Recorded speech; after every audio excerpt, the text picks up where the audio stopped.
どうも、ヒンデルです。今日、日本語の学習についてちょっと話していきたいなと思います。僕はね、もう4年間前から日本語を独学でね、勉強してきて、まあ、いろんな失敗もしてしまいました。今回ね、その経験についてちょっと話していきたいと思います。Anyway, a lot of people try learning Japanese at some point, right? Most quit, but somehow I didn't.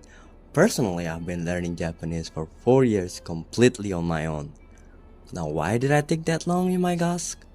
Well, looking back, I made some pretty huge dumb mistakes because of the lack of guidance I had at the time. Let me start the story from the beginning. Like most beginners, I started out by learning hiragana and katakana. I spent about a week memorizing them just by using what do you call them, flashcards. And it went pretty smooth. I had no problem whatsoever, which made me feel really good at the time.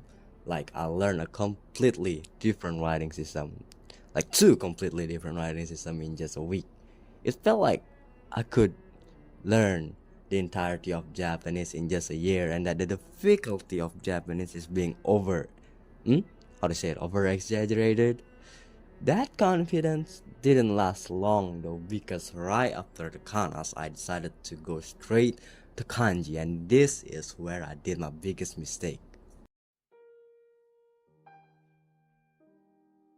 I feel like this is just the point where most people give up and just quit learning Japanese altogether, and I get it. When I first saw kanji, it looked like a bunch of Egyptian hieroglyphics, and it also has multiple readings, right? Now, how did I decide to deal with that? I decided to memorize every possible reading of every kanji I learned at the time. Oh, terrible idea. Take this kanji for example, right? One simple kanji. Somehow, it has a million readings. And I spent a year and a half learning kanji this way. You might say that readings of kanji sounds useful to learn, no? Well, you're right. However, instead of learning singular kanji readings, learning a whole words is much more beneficial because your vocabs actually grow that way and your brain naturally starts recognizing patterns instead of actively looking for readings that suits a word.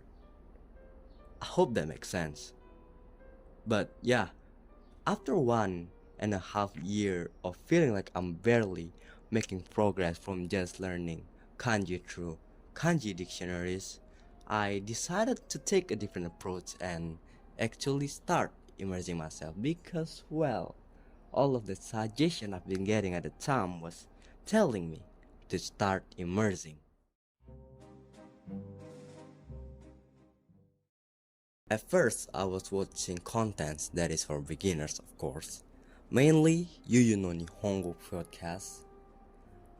Now, even though I already spent 1.5 years learning Japanese, I barely could understand what they're saying because, well, I've never really done immersion.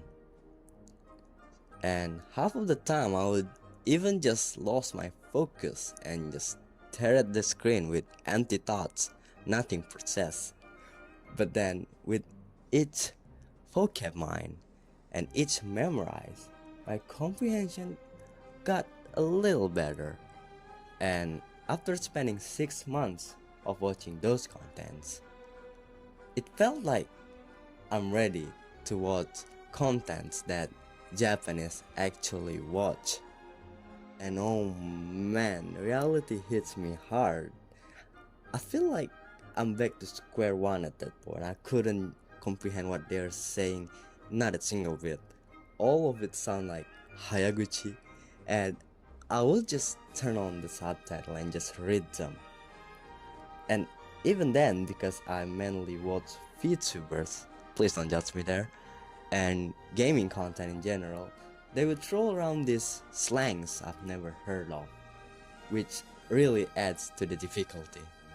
Even now, after 4 years of learning, I can't say that I can 100% grasp what they're saying because, well, there will be a time when they're talking about a completely random topic mid-game, but, well, I feel like that's actually good for my progress because then my vocab would actually grow instead of being stagnant.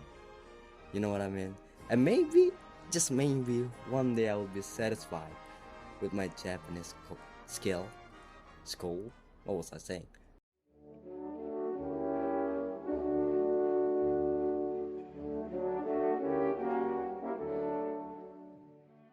I suck.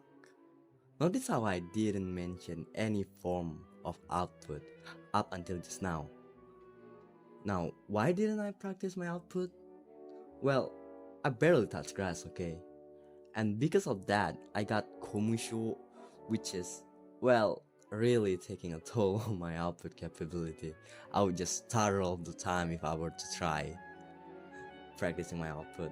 And on top of that, there's also seicho, which I've never really practiced. Now I don't even know if I pronounced that correctly because, yeah, don't exist in Japanese. Even after 4 years, I'm still suck at it. But well, now that I'm making this video, I actually realized that, I've actually grown a bit. So if I just continue learning, maybe I would actually learn Seicho and be good at outputting my thoughts. So yeah, that's my journey of learning Japanese. It's rough, bro. I personally know some people that learned Japanese for 4 years and being completely better than me. And I'm pretty sure you guys have seen some videos that is saying that they've passed N1 in just a year. Ooh, compared to that, I'm nothing, but hey, it is what it is. You know, you do your own thing with your own pace.